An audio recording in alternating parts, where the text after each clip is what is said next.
Okay, it's 12:02, so we're going to go ahead and kick things off. If you are hidden behind a picture, come on, join the crowd. We want to say hello and welcome everyone to the fourth in a series of webinars on the 6 stages of franchising. We are talking about the free stage.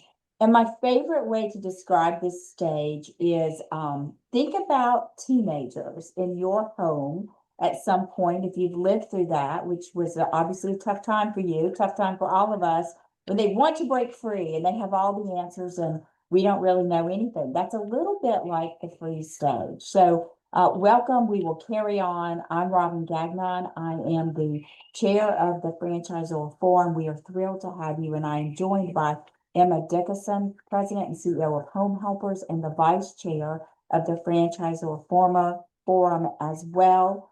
And so I want to thank everyone for joining us today. And like I said, get comfortable, welcome someone else, make a friend in franchising, be sure and drop a note in the side chat to say who you are, why you're here, and let's share some great content together. We have a great panel that is going to join us today.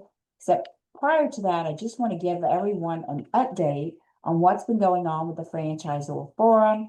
That Tom Wood joined us, the Franchisor Forum, as our second vice chair very recently. This happened at Advocacy Summit in DC. So if you didn't have a chance to attend Advocacy and you want the real dish on what happened, here it is. Larissa Walega and Marcy Kleinsasser, Lindsay Simpson, and Madeline Zook have been part of this amazing marketing task force. And Larissa and Marcy were kind enough to share some of the great things that they have been doing this year, highlights from their presentation. Obviously, they went out and built this clear, consistent identity for the forum to expand reach and drive interactions. What's happened with that? We've had much greater registrations and webinars like these. We've got a lot more C-level engagement, which is really where the Franchisor Forum is focused. In addition, we have really ramped up our LinkedIn game. Impressions took off, 1,265% growth. Reactions, 1,677% growth. Comments, 6,700%. Wouldn't we all like these numbers in our brand? This marketing task force is phenomenal. And we have gotten, I think as of this morning, we're at 560 followers on our LinkedIn page. And you will notice this wonderful QR code. Take out your phones, take a look at that QR code through the lens of your camera, come to our LinkedIn page and join in the fun, because they have also put together some tremendous recommendations for the future of what the growth will continue to look like in the Franchisor Forum and their ability to get messaging out. We also went through a series of questions. We talked about the programming. So we're in the free stage today. We are going to move on 12/18, very consistent, second Tuesday at 12 noon to the C stage in December. And just before conference, 1 month ahead in January, we are going to go into the we stage, that place where we ultimately all want to end up, and we'll talk more about those stages. We also had government relations update on the American Franchise Act, and we took some live polling questions. We asked folks in the room, what is the biggest issue currently impacting your brand? And I'd love you to think about these, because they may be questions we come back to at the end. 36% said economic uncertainty. No surprise there. Followed by rising costs, and then 24% labor availability. Last said access to capital or financing. Right now, with the SBA closed down, with the government shutdown, I wonder if we would get those same answers. So if we know anything about franchising, we know it's subject to whatever is happening in the marketplace, the broader marketplace overall. How confident are you in your 2026 growth plan? Super intriguing, because 42% of the room said they were very confident and growth initiatives were on track, while 27% were cautiously optimistic. We asked about a forecast for same-store sales in 2026. 58% of you in that room felt there was strong growth, was 4% or more, was on the horizon, which is very different from what we've heard from some economic data from Franchise Leadership and Development Conference, if you attended and heard from Fran Data's presentation a week or so ago. And then which area are you investing in most heavily to support franchisee performance? No surprises there. 31% said technology or AI automation. So that's an update. We would like to always, of course, thank our amazing Franchisor Forum advisory board members, Tom Wood, President and CEO for Recoverings International, Shelley O'Callaghan, who is the EVP and General Counsel for Dairy Queen, Tim Courtney, who we all know from franchise development at Clean, who serves as their VP, Trisha Petty's just joined us, who's the CEO of Payroll Vault, Christopher Stewart, who's the CEO of Blooming Blinds, and none of this would be possible without the efforts of IFA, and we are very appreciative of Caitlin, who is here for us today, and Alan, who is our IFA liaison. So I think I allocated 5 to 10 minutes for that opening, and we're on schedule. So we can get to the good stuff, the thing that you are all here to talk about, to meet our panelists, Kathy Dino, who is the founder of Painting with a Twist and Twist Brands. Kathy, tell us a little bit about your amazing experiences and what you know about franchising. Well, let's see, I've been in franchising about 16 years. We started with one little studio, and now we've grown to over our platform. We have about 400, 3 different companies, all in the DIY space. And we also have the supply companies for it. So it's been quite a ride because back 16 years ago, DIY was almost unknown. And now we've brought it to the forefront. And of course, then you combat all the competitors. But we're doing great. And I'm loving it. And I'm pretty much the face. I've brought on new partners. I bought out my founder, my co-founder, and brought on new partners. And they're doing the heavy lifting, which is nice. I love it. Great story. And we are going to lean into all those experiences today as we talk about this free stage of franchising. And then I promised I wouldn't butcher this name, Heather Nikolajchuk, who is the president of Budget Brands. Heather, we are thrilled to see you, really a fresh face on the IFA scene. We are so excited to hear from you today. Tell us a little bit about your background and anything you'd like to share about franchising. You did a fantastic job on the name. It is Nikolajchuk, so thank you for working that out. I am new. I like to be called a fresh face on the scene. That's great. I've been in franchising now for 6 years with Home Franchise Concepts, first as their chief marketing officer, then the president of Tailored Living, which became the Tailored Closet and Premier Garage, and the president of Budget Blinds now for the last 2 years. I get the honor of working in a brand or working for a brand that has been around for over 32 years. So, you know, I am not a founder, but I feel like we're at a great inflection point in where we are with the industry, with franchising. And so it's an exciting time for us at Budget Blinds. My past history is consumer products. I was with Mattel for 17 years. So that's where most of my experience has come from. And we had a great meetup prior to this session, and you are going to be able to share so many interesting stories and discussions about these stages of franchising based on coming into a brand with such tenure as a franchise, but really shaking it up. So we're thrilled to have you on board. Thank you. And of course, last but not least, Trisha Petty. Trisha is the CEO of the Payroll Vault. Trisha, tell us all about some of your background and experience and what you'll be sharing with us today. Hi, everybody. Yeah, I'm with Payroll Vault. We specialize in payroll for small business. We co-founded this company in 2008 and franchised in 2012. And we have grown, well, we grew through the recession and then we're growing just consistently. And we've got over 60 franchisees representing, well, we do payroll in all 50 states, but we have over 60 franchisees in 33 different states, including US Virgin Islands. So we have seen quite a bit as we've gone through this journey, and I'm excited to share warts and all experiences today with everybody. Exactly. I love that. And of course, I would be remiss if I didn't ask you, Emma, if there are any words you'd like to share, Emma, with the group, an amazing vice chair and just a model for the industry in so many different aspects. Emma, any words for the audience today? Well, first of all, you're way too kind, Robin. It's really been an honor to serve and work on the Franchisor Forum and continue to build out and grow the vision that you've had and that Sam before you. I think this series that we're doing is just so incredibly timely for those franchisors through the IFA membership. It really has been, starting from the convention in February where we did an actual workshop with Greg, Nathan, to now this series has been incredibly timely, in my opinion, for the franchise community. And I'm just so grateful that we've been able to be a part of it and to be able to bring great industry leaders like Kathy, Heather, and Trisha, and others to come as we finish out this series. So really appreciate everybody's efforts on this to bring this to life.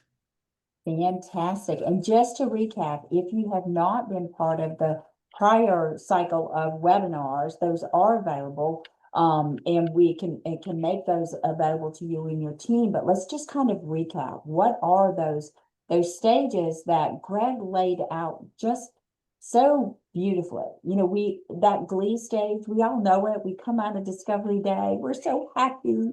Everyone's happy. They love one another and full of hope for the future.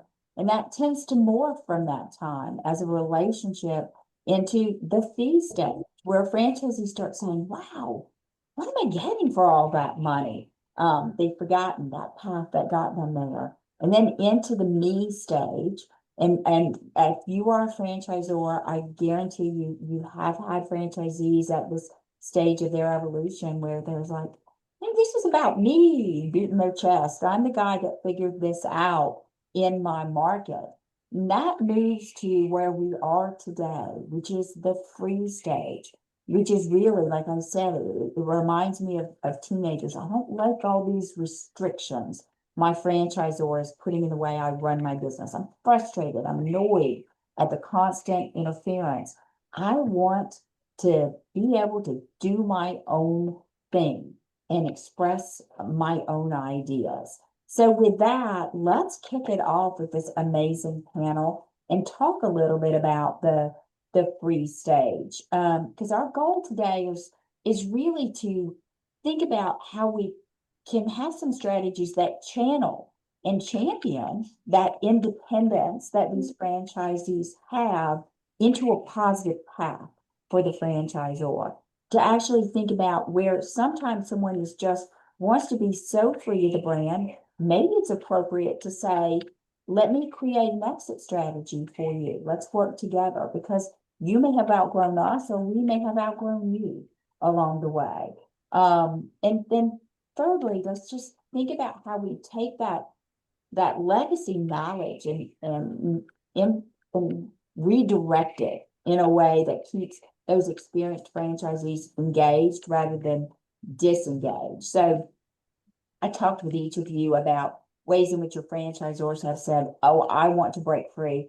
Kathy, maybe can you lead off with an example in your system where you experienced this with some of your franchisees that were just about, hey, I think I'd like to do it my way and be free of these. Sure. So we're a painting studio. For y'all who don't know that, we're a paint and sip, we're called. And it's a creative. So people want to get creative without thinking about the copyright issues. We have over 20,000 paintings in our library that you can choose from as an owner to put on your calendar, but they want to start doing their own. And when they start doing that, we don't have they don't follow our criteria. It can show up on their calendar. We can get a letter from some artist that, that's theirs. It gets totally out of control. So what we've done to combat that is start an art task force. And that way they feel like they're part of it. And anybody is sending their art that they want to do for their area. The beach scenes aren't going to sell in the mountains and vice versa. So I understand their frustration. But it needs to go through some sort of criteria so that we can keep our copyright straight and all of that sort of thing. Franchisees just want to be heard. They just want to be part of the system. And when you're in a creative atmosphere, that can get a little bit out of control. But we try and harness that. They are the ones that are out in the field, seeing what the customers want. And so we really do try and harness that and use that and have them feel like they're part of the not the problem, but part of the solution to whatever their issue was. So I think you actually laid out something really important there too, is because those guardrails don't just exist for the benefit of the franchisor, right? The intellectual property of the brand overall is damaged if someone sues and there's a copyright issue. So sometimes it's just having those conversations that say, this is just for the benefit of everyone in the brand as well. Does anyone else want to weigh in on that thought process or have some ideas before we keep pushing along? Rules are sticky business, right? We've got Yeah. rules, we've got regulations, and then we have laws, and And all have to be followed. And sometimes it's just educating them. I mean, most of my franchises, I mean, we tell them in training about copyright, but they don't really, it's not what's high on their list of, so educating them about intellectual property, it's usually with them, they go, oh, okay, I get it. So. Right. When they get the attorney letter, then it gets more scary, because I have had franchisees like, we warn them, don't use copyrighted images, Right. You're better off to have AI created, and even that's risky, but they don't realize that there can be contingent liability with whatever they're doing. So Heather, let's jump to you, because you have the most unique situation. You shared a scenario with me where your franchise was built 30 years ago and they had no royalties. Okay, we can't say that very loud, right? We don't want that idea to spread, but they had no royalties. Yeah. And here comes Heather marching to the forefront of the brand and said, yeah, in 2024, now we have to have royalties. Now you talk about a sea change. How did you affect that and move past this relationship where the franchisees, had to be ready to be, throwing rocks or something?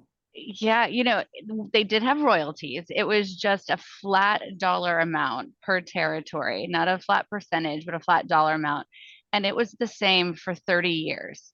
So from 1994 until just about a year and a half, 2 years ago, it was, it was flat by territory. And so the system was set up to sell territories. And so as you can imagine, over this last 30 plus years, we are now sold out of territories. So the revenue from a franchisor perspective goes away, and then there's no money to then invest. So I would say we're coming from a place where we didn't have rules and guardrails and a focus on compliance. And so now that I'm coming in, and we are doing that now because we want to future proof ourselves and be able to invest for the future, because the window coverings industry, we're not just competing against other franchise organizations. We're competing against really large manufacturers and their dealers as well. So we have to change the way that we do things. I will have to say it was met with a couple of years ago, absolute resistance. Robin, we talked about some of the names that I was called via email and some of the hardship, but I echo Catherine when she says franchisees want to be heard.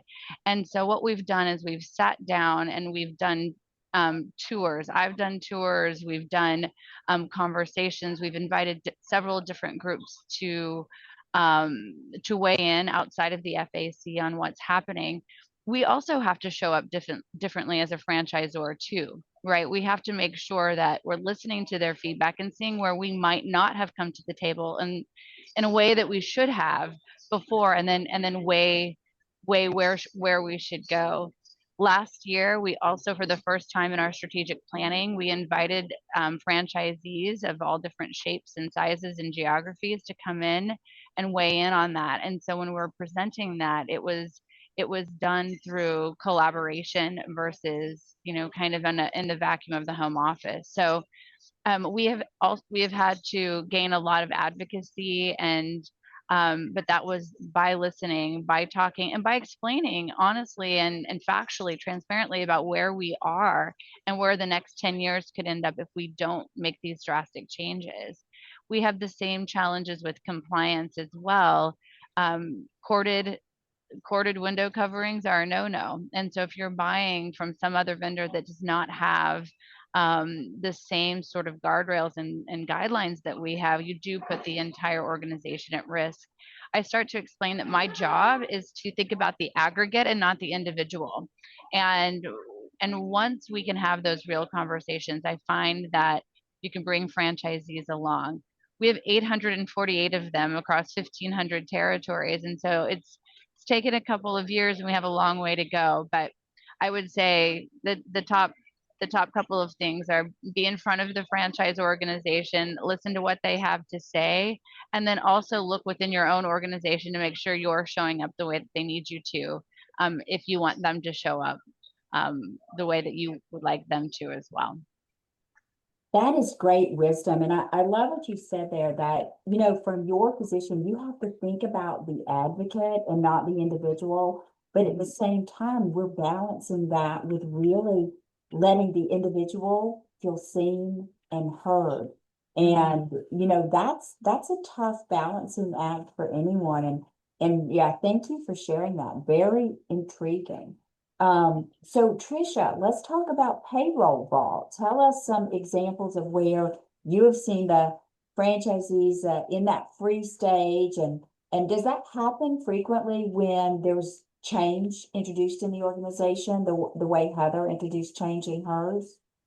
Oh gosh, very much so. And Heather, I love what you just said. I call it managing to the rule and not the exception, right? And so God love them, our franchisees have just gone through a software change of our core software. Our marketing software, we just moved on to HubSpot from FranConnect, and we just moved on to Covinci as a financial consolidation tool. And they're weary of it. They're just tired. And they've worked so hard. And I think a lot of it, we have to acknowledge the hard work that they have put in. But to get there, we made groups of focus groups in order to shop the software and get feedback and make sure that we did as good a job as we could do getting that feedback and the information back out to the franchisees. What we have done in the past, when we were at about 25 franchises, we had an LAC, FAC, same thing for us, and it didn't quite stick. A couple of years ago, a little more than a couple of years ago, we did it again, and now that we're in the 60s, oh my gosh, it's made the biggest difference, everybody. If you don't have a council, an advisory council of your franchisees, I highly recommend it. So one example that I do have, we have great buy-in for HubSpot from our franchisees. We have super users that are champions, and I'll talk about that in a little bit. But that has made a really big difference. We do have a couple of people who are just frustrated. They're tired. They didn't use the prior CRM. They don't want to use this CRM, and they're paying for it, right? And so right now I'm listening to them, and I am encouraging other offices to contact them, for them to contact other offices and review, hey, what are the wins here? Making sure we're looking at the dashboards, making sure that we are going to be illustrating, hey, these are the wins that are within the system, and they're very clearly illustrated there. Sharing Covinci, sharing the dashboard, sharing financial information. These are the people who are doing well, and these are the areas that you should be paying attention to in order to copy that and be successful as well. And so it is not just, we try to make it not top down. We try to really make it, hey, we're all doing this. We're all in it together, using those champions, using that advisory council in order to roll out these changes, and acknowledging, we know you're tired and we so appreciate it. And please do hang in there. And we are in this together. And ultimately, we're going to come out the other side. That's fantastic. So leaning into your advisory council and then also having some brand champions of these initiatives. How many folks are on your advisory council, and do you just literally bring them in and preview all changes? How do you interact with them? So there are 5 elected members, And we have any major changes and ideas, we either bring it to the agenda. I sit on that council as well. We bring the ideas to the council and say, hey, is this an outlier and we need to talk to somebody about an idea? Or is this an idea that everybody is either concerned about, or a good idea everybody has, or an idea for efficiency? And let's talk about it together. And do we need to create a focus group and then turn it around and ask for volunteers there? Things get vetted through that council pretty much no matter what it is, big or small, new initiatives or not. The Leadership Advisory Council is in the loop and on the front end of any discussions. Yeah, I love that. And Heather, you're nodding. Do you have a similar process internally? We do, and we've been developing that process over the last couple of years now. And not only do we have our quarterly meetings, and it is run by the chair of the FAC, I imprint on what their needs are and make sure that they get the information they need. But there's also committees now that we have from a marketing and operations product perspective as well. So then they meet every 6 weeks. So we're constantly listening to what our advisory council is hearing from their peers, and making sure that we're making changes where necessary, but explaining decisions if something hasn't been clear. And that's been really very helpful for us as well. And then what we try to do is, if there's a task force outside of the FAC, to go out and find other franchisees or just are passionate about a certain subject to volunteer for those task forces. Yeah, that's perfect. And Kathy, a similar process for you at painting? Pretty much. I mean, we try and be very transparent with them. And if we are going to put in a new initiative, we start water dropping that way before. Then this is coming at the second quarter, third quarter. They can start asking questions then. We develop a task force for it. So yeah, very similar. Perfect. So, and let's continue that conversation a little bit. So so much of this, of getting past this freeze stage, is about education and rebuilding trust. How did this work, Kathy, for your brand as it relates to marketing? So with marketing, one of our problems were, once again, they were going off brand. They would pull, using some software to do, and the problem was that they weren't using our branded assets. But we are creative, like I keep saying. So we want people to be able to create within a system. So we started with Canva, which was great for us. We put all of our branded assets in there. They can create their own advertisement for their area. They feel like they're really in the weeds for their business, but they're using our fonts. They're using our photographs that have been taken, by us. They're using our colors. They're all of that.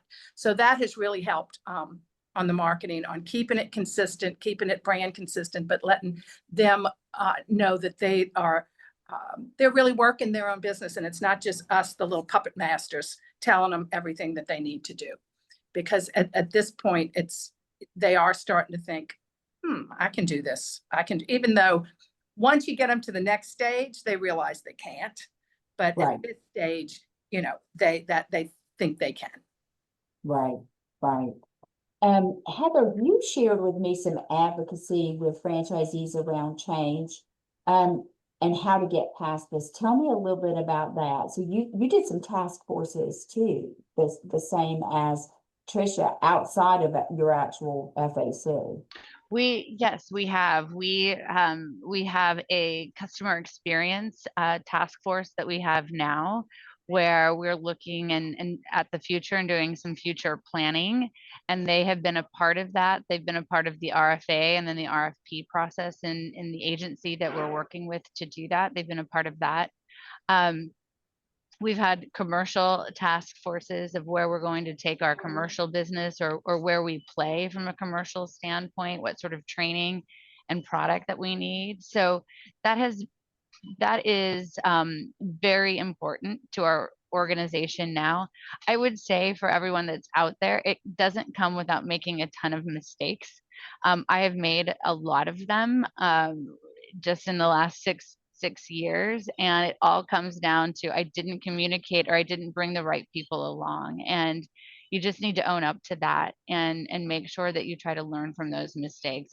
It's not a perfect situation, and I believe every organization is different in some way, although lots of similarities across franchising. But you need to figure out what works for your actual franchisees. And again, we have franchisees that might be doing $250,000, $300,000 in revenue per year, and some that are doing $25 to $30 million per year. So the needs are very, very different, drastically different. It's like in marketing, when you have to segment your customers, you really have to do that with some franchisees, especially with the length of time and the size and scope of where we are with budget blinds. So you come from a consumer marketing background, right, I do. Heather? I do. So you explained the most interesting thing to me, because you have this brand that's older, that's been established for 3 decades, and you actually engaged a futurist, and you put together a task force on that. So it just kind of, it really lit up with me, because it made me think, like, this is a legacy brand, an older brand, and you are the most bought into what's our future going to look like. And you brought in someone who really specializes in the future. I think that's a novel approach, and it tells all of us there's not a one size fits all. But how did that come about? That did come about from being with a consumer facing brand like Mattel, and how we think about product design and organizational design. And it was with an organization, we ended up with an organization that I've worked with over that time.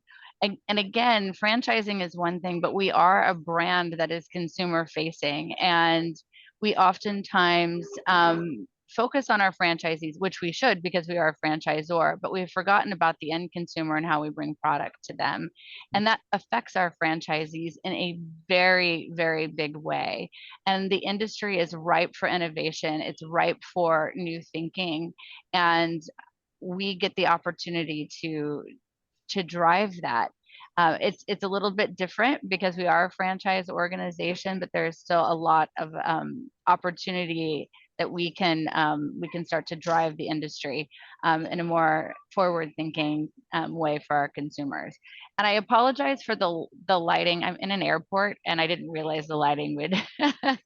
You are fine. It's all Thank about you. the incredible messages you're conveying. And it occurs to me with that strategy that sometimes, again, with your children, you have to get their attention over here. Sometimes when those franchisees are so inwardly focused about, I need to break free, this is about what I need to do, for the brand to kind of reset the parameters and say, listen, you're looking internally here at this set of circumstances, like you've got a 360-degree view, but it's very internalized to you, versus we are looking way into the future.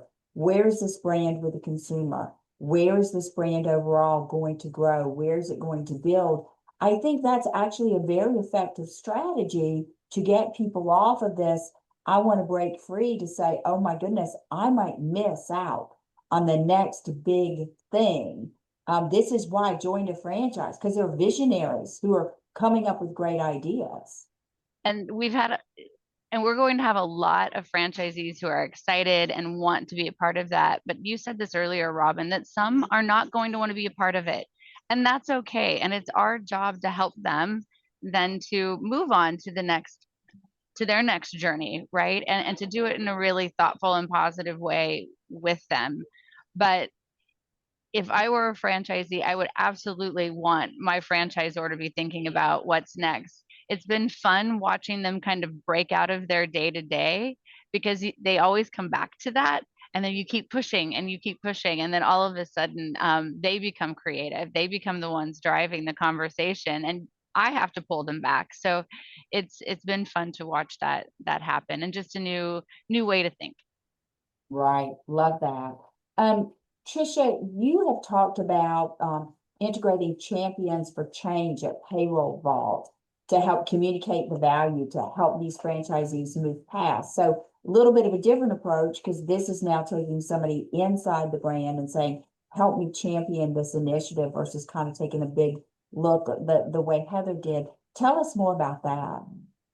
So with these software changes and new initiatives that we do, we have super users, and we also have the champions of the brand who do really well, who we use, say, for validations and all of that, right? So those are the champions of our brand. When we have an I'm sorry, I instance, just want to ask a quick question. So then your super users, are they exposed to the platform earlier and get training early on, or they just happen to be technically proficient, kind of early adopters you pick out? so we had focus groups on the software changes, and those are the initial users, and those are part of the super users. And then we have others who just jump right in and they take every training on the first round and they put everything in there, and they become champions as well. So you kind of expand that first group of champions. And I will tell you, the people at the top of the brand, they're all involved in that same space.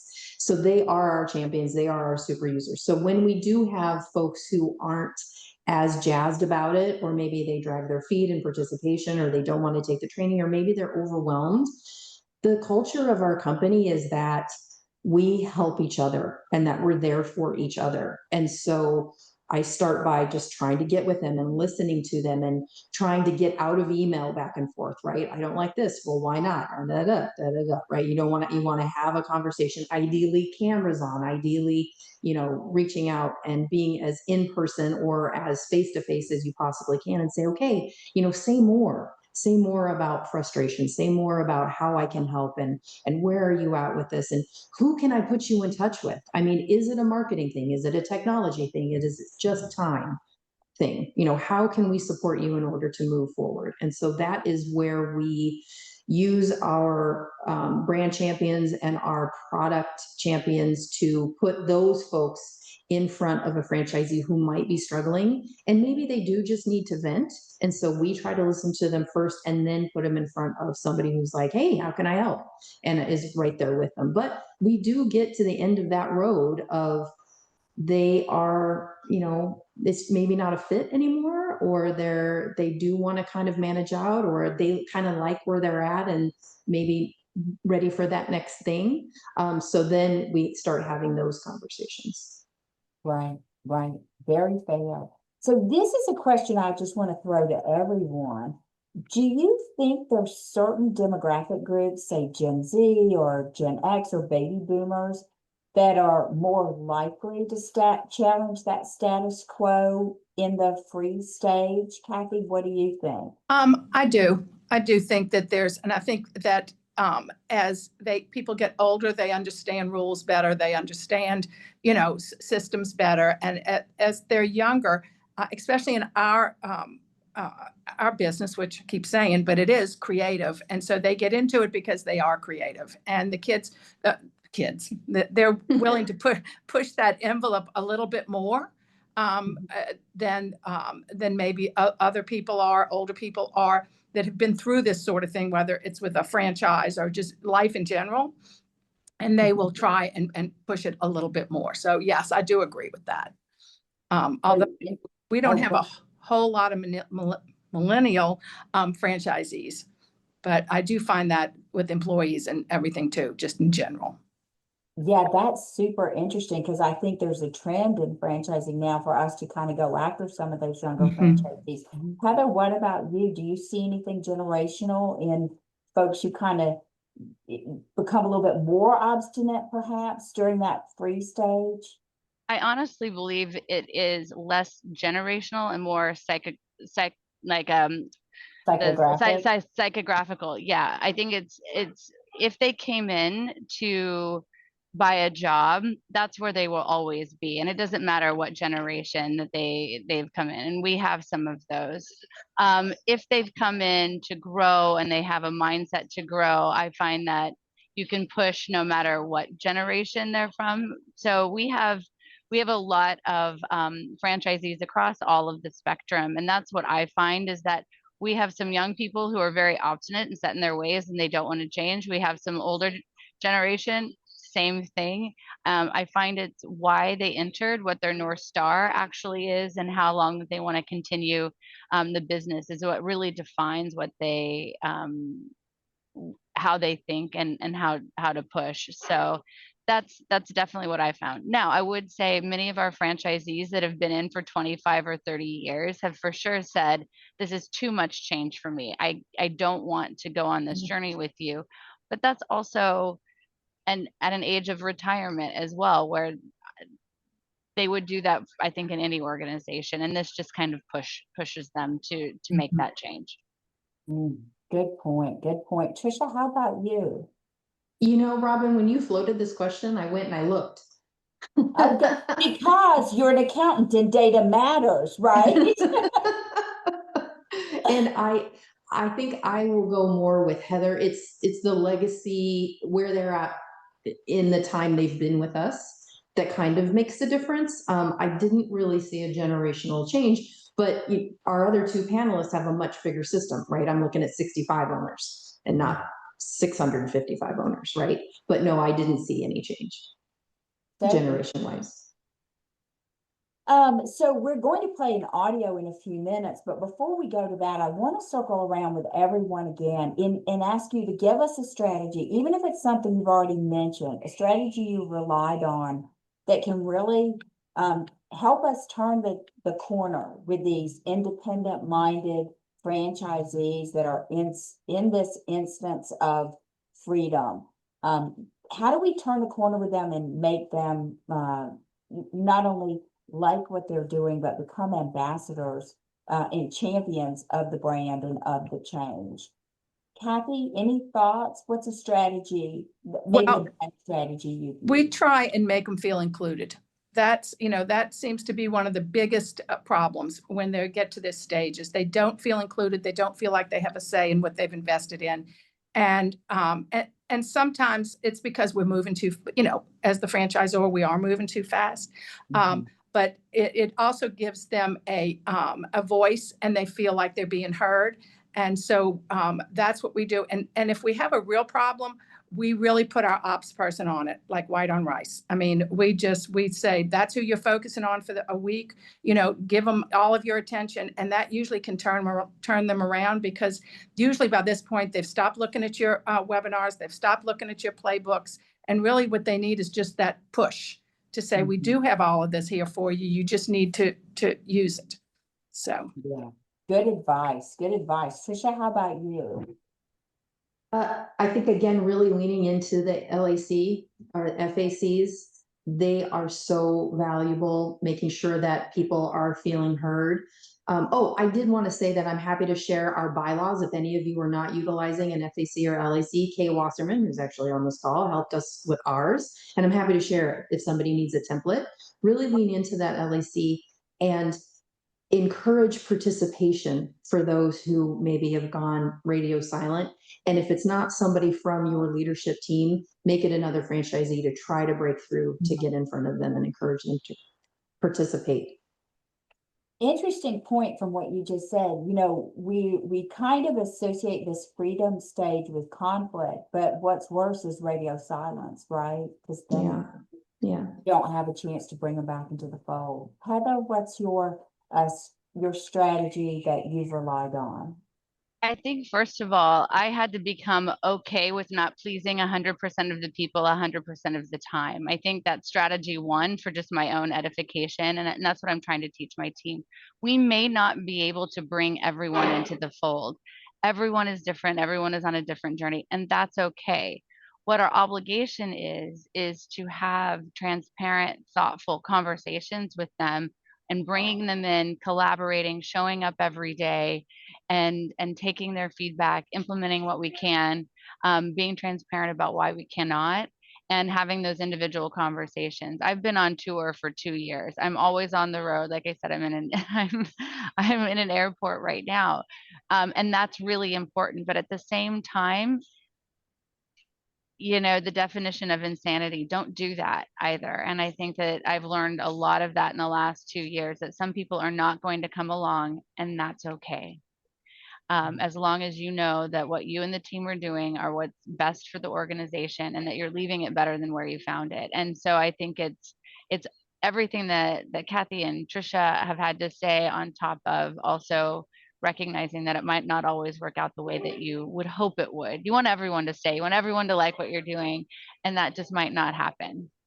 Yeah, great strategies from everyone. So ultimately, what we want to do is get past this free stage and move everyone over into the C stage. I guess I can see the importance of following the franchise system. I acknowledge the value of my franchisor support services.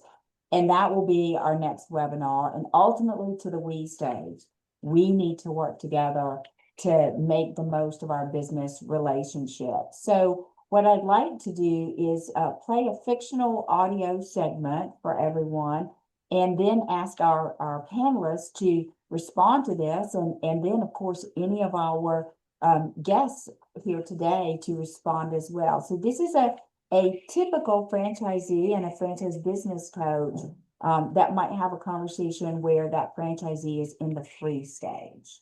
You know, I've been running this business for 8 years now. We've got strong local recognition, loyal customers, great reviews, all things I built right here. Honestly, sometimes I think, do I even need the franchise anymore? That's an important question, Alex, and you're not alone in asking it. Tell me a little more about what's behind that thought. It's the rules, really. The limited suppliers, the marketing fees, the brand approvals, with it. I'm the one meeting payroll, managing staff, and making sure the doors stay open. Some days I feel like I could do just as well, maybe even better, without the franchise oversight. I hear that. It sounds like you're proud of what you've built, and you should be. You've done the hard work to become a top performer. But let's explore what doing just as well might really look like outside the system. You mean the fees? Sure, I'd save on royalties, but I could reinvest that in local marketing or staff bonuses. That's one way to look at it. The other side is what that trademark and systems mean that the franchise developed. Let's look at where the national marketing is invested. The brand continues to evolve and protect your relevance long term. Without them, you'd need to replace that infrastructure yourself. Yeah, but sometimes it feels like I'm paying for things that don't really help my store. I get that. When you've been operating for years and have the local know-how, it can seem like the franchise is not adding the same value it did early on. But the reality is, systems change and markets shift. Part of our role is to help you stay ahead of those shifts before they impact your profitability. So you're saying the value's more in what I don't see, like the guardrails that keep me from drifting off course? Exactly. You've mastered operations, that's clear. Now it's about moving from running the business to maximizing it. Think about what's next: new channels, delivery strategies, menu innovation, or even becoming a multi-unit operator. The franchise system gives you those opportunities without reinventing the wheel. That's fair. I guess I just needed to feel heard. It can be frustrating when success makes you feel boxed in. And that's the free stage, the tension between independence and interdependence. My job is to keep the conversation open, not to convince you to comply, but to help you see where partnership creates new possibilities. You've given me something to think about. Maybe it's not about leaving. Maybe it's about redefining what success in the system looks like for me now. That's exactly it. Let's schedule some time to map your next phase, whether that's expansion, mentoring other owners, or contributing to the advisory council. You've earned your success. Now let's leverage it. So that sounds pretty typical, right? Heather, what signs do you get that a franchisee's in that free stage or approaching that free stage? I think that I think the audio did a really great job of what the signs are, right? It's those conversations of, you know, well, what have you done for me lately? Why do I have to buy within the vendor alliance? Why, you know, I don't understand why you can't do this. I don't understand why I can't add this pixel on my, like, I think that this really, I think this actually did a great job of identifying those sorts of conversations, because that is exactly the conversations we start to have. And it's not just one thing, it starts to stack up, right? And then Mhm. they're introducing you to different vendors. Well, you should add these people. Like they just, but I've been having conversations that people just say, look, I've built this over the last 20 years. You have not helped me at all. And then you do have to back up and start to talk through the importance of the brand, the importance of the whole, and all of those things. So I actually think this audio did a great job of highlighting the exact conversations that we go through.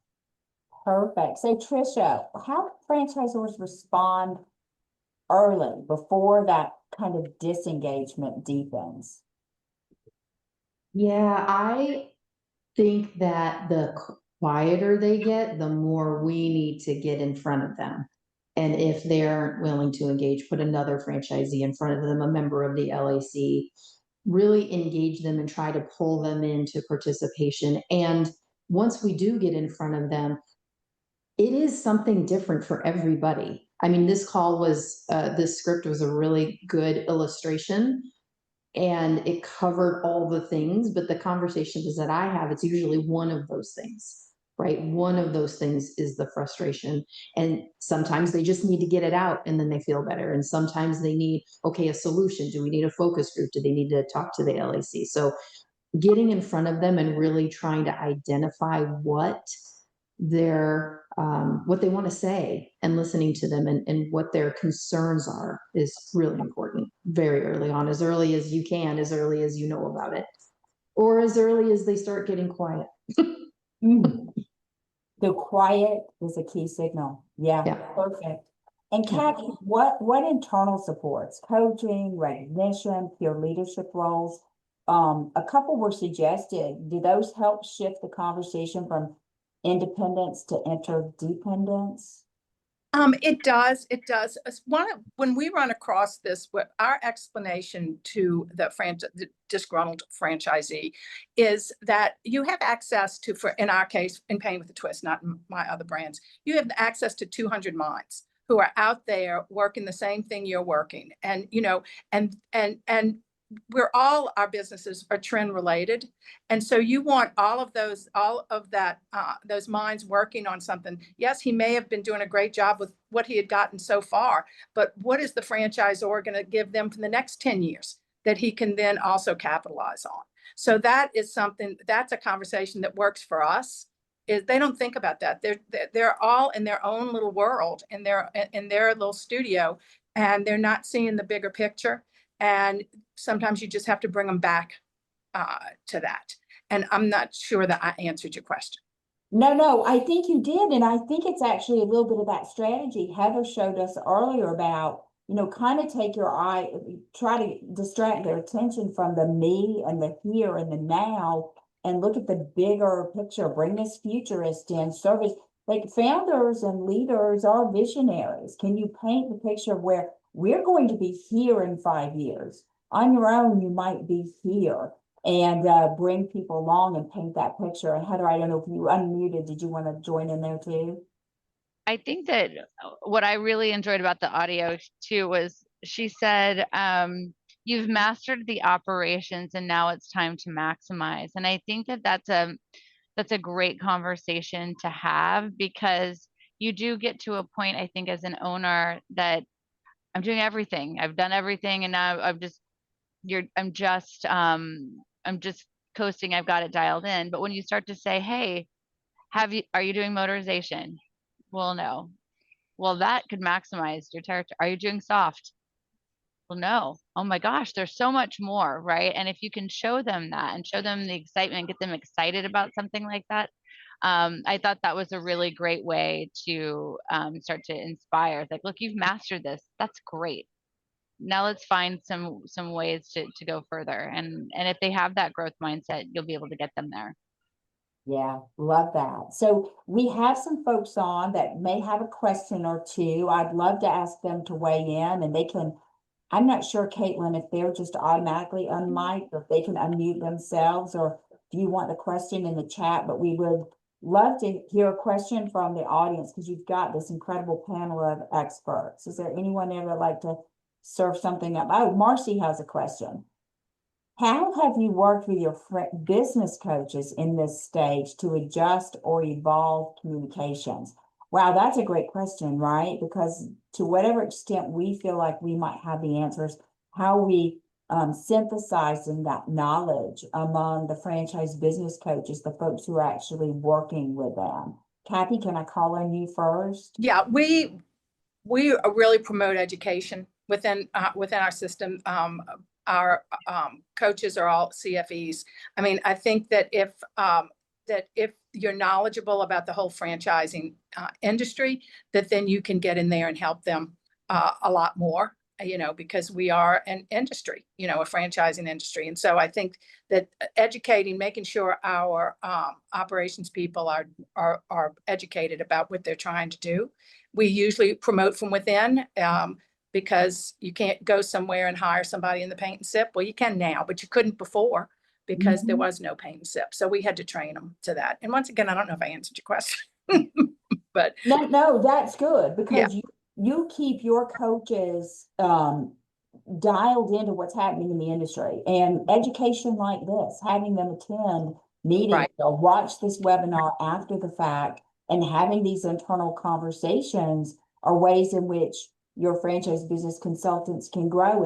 And Heather, I can't imagine the kinds of conversations as you were making these shifts that you were having, because you were having to convey your vision. You had multiple groups of stakeholders that you had to bring along that journey. Right. What we have learned to do as a team is before any communication goes out, before any new change, before any thought of new change, is we develop talking points, FAQs for our coaches. So, and make sure that we have an upfront meeting ahead of time so they feel really prepared and they have the tools to have the conversations.